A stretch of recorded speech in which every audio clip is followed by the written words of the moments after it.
Welcome to our financial survival guide for handling your 401k after a divorce and a company acquisition. In this video, we will explain how to separate decisions about new contributions from decisions about your existing balances, how to always capture your employer match, and how to navigate the rollover dilemma between IRAs and 401k plans. We will also provide an action plan, diagrams, and quizzes to help you lock in the key takeaways. Let's begin. Major life events such as divorce and corporate acquisitions create urgent retirement choices that can have long-term consequences. This video will help you make informed decisions under pressure. We will clarify what to do with new contributions and what to do with your existing 401k balance. And we will show you how to avoid common tax pitfalls while preserving flexibility. Here is our roadmap. First, we will introduce the two-bucket framework. Next, we will cover rule number 1 about free money from employer matches. Then, we will analyze the rollover dilemma, focusing on control versus strategy. After that, we will visualize a decision flowchart and a comparison table. Next, we will provide an action plan you can start using today. Finally, we will reinforce learning with short quizzes. This content is educational and does not constitute financial, tax, legal, or investment advice. Your situation may be different from the examples provided. Consult a qualified professional to evaluate your specific circumstances, especially regarding divorce orders, plan documents, plan fees, tax rules, and rollover mechanics, which can vary by jurisdiction and by employer. Let's start with the most important rule. Never skip free money from your employer match. This is effectively a guaranteed return and often equates to an immediate 50% return on your contributions, such as receiving a 2.5% match when you contribute 5%. Even if your new plan has lackluster investment options or higher fees, you should still contribute at least enough to receive the full employer match. Skipping the match is effectively leaving money on the table, which is costly, especially when you are recovering financially after divorce or a corporate transition. First, secure the match. Then decide where to put any additional savings. Next, divide your decision into two separate buckets. Bucket 1 is for new contributions into the new employer's plan. Here, the priority is to capture the employer match. Bucket 2 is your existing 401k balance from the old plan or plans. You must decide where that existing money should reside going forward. Treating these as distinct choices reduces confusion and helps you optimize each decision independently. Now compare the two decisions side by side. For new contributions, at a minimum you contribute enough to get the full employer match. You might contribute more if the new plan's fees and fund choices are reasonable. However, if the plan is poor, consider directing additional savings to a Roth IRA if your income allows. For the existing balance, you can often roll it into the new 401k, roll it to an IRA, or leave it in the old plan if the plan allows. This choice balances investment control and fees against your need to preserve future tax strategies, such as the Backdoor Roth. The pro-rata rule can create unwanted taxes if you hold pre-tax money in a traditional IRA while attempting a Backdoor Roth contribution. Let's analyze the rollover dilemma. Rolling your existing balance to an IRA typically provides broader investment options and can reduce administrative costs. However, holding pre-tax funds in a traditional IRA can jeopardize your ability to perform clean Backdoor Roth contributions in the future due to the pro-rata rule, which can trigger complex and potentially expensive taxes. Consequently, many experts recommend rolling pre-tax balances into the new 401k to keep the traditional IRA balance at zero, thereby preserving Backdoor Roth flexibility. If you have any Roth portion in the old plan, consider rolling that piece into a Roth IRA to maximize control and potential tax-free growth. This approach balances current control and fees with future tax strategy optionality. This flowchart walks through the decision process. First, determine whether you actually have an old 401k balance to move.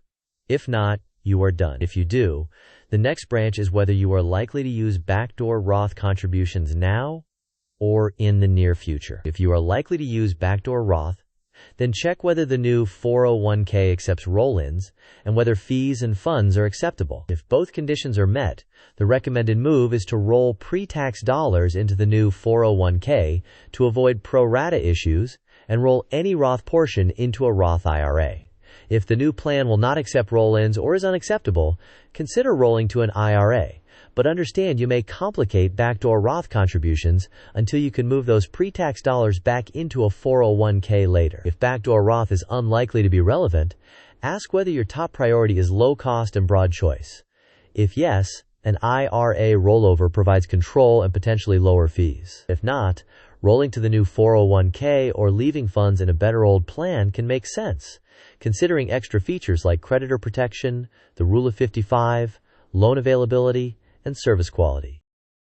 This table compares common destinations for your old 401k. The new 401k generally has a limited investment menu and variable fees, but it often best preserves backdoor Roth flexibility by avoiding pre-tax funds in a traditional IRA. A traditional IRA provides broad investment access and often lower costs, but it can hinder backdoor Roth contributions due to the pro-rata rule. Rolling a Roth portion to a Roth IRA provides flexibility and avoids pro-rata issues for that Roth money. Leaving funds in the old 401k can be acceptable if the plan allows it and offers strong features. Also consider creditor protection, access to loans, plan service quality, and whether the plan accepts roll-ins.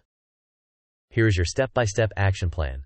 First, contribute enough to capture 100% of your employer match. Second, review the new plan's fees and core investment options, including index funds and target date funds. Third, if the plan is poor, direct additional savings to a Roth IRA if your income qualifies. Fourth, inventory your old balances and separate pre-tax from Roth components. Fifth, use the decision flowchart to select a rollover path. Sixth, if the backdoor Roth strategy is likely, avoid holding pre-tax funds in a traditional IRA. Seventh, when you move money, use direct trustee-to-trustee transfers to avoid tax withholding. Eighth, update beneficiaries after divorce. Ninth, keep records of all transfers and set calendar reminders to review your plan periodically. Question: if your new plan is mediocre but offers a 50% match when you contribute 5%, what should you do first? Options: A. Skip the plan entirely and save only in an IRA. B. Contribute exactly enough to capture the full employer match. C. Contribute nothing now and decide later. D. Roll everything to an IRA before contributing. You may pause the video now to think about the answer. We will discuss the answer in the next section of the video. The correct answer is B. You should contribute exactly enough to capture the full employer match. The employer match is effectively a guaranteed return, and securing it should be your first priority, even if the plan's investment menu or fees are not ideal. Question: why can holding pre-tax money in a traditional IRA be a problem if you want to use the backdoor Roth strategy later? Options: A. Traditional IRAs have higher trading commissions. B. The pro-rata rule can cause unexpected taxation on conversions. C. Backdoor Roth can only be done from a 401k. D. Roth IRAs are illegal after a company acquisition. You may pause the video now to think about the answer. We will discuss the answer in the next section of the video. The correct answer is B. The pro-rata rule aggregates all of your pre-tax IRA money, so when you perform a Roth conversion as part of a backdoor Roth, you cannot simply convert only after-tax amounts. Instead, you convert a pro-rata share of pre-tax and after-tax balances, which can create unexpected taxes and complexity. Consider an example. Suppose your salary is $100,000. You contribute $5,000, which is 5%. Your employer matches 50%, up to 5%, adding $2,500. That is effectively a 50% return on your contribution immediately. Even if the plan's fund fees are relatively high, the match dominates the math in the first year. After you secure the match, you can route additional savings to a Roth IRA if your income allows, or to a taxable brokerage account with low-cost index funds if necessary. Here are the key takeaways. First, always capture the employer match. Second, separate decisions about new contributions and existing balances. Third, IRAs offer control but may hinder backdoor Roth if you hold pre-tax funds due to the pro-rata rule. Fourth, rolling pre-tax funds into a 401k can preserve backdoor Roth flexibility.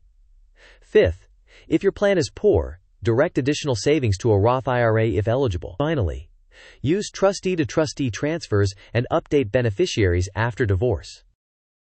To wrap up, first secure the employer match and then optimize the remaining contributions. Use the decision flowchart to select a rollover path for your existing balances. If the backdoor Roth strategy may be relevant to you, preserve that option by avoiding pre-tax balances in a traditional IRA. Finally, document your moves, review your plan periodically, and adjust as your life changes.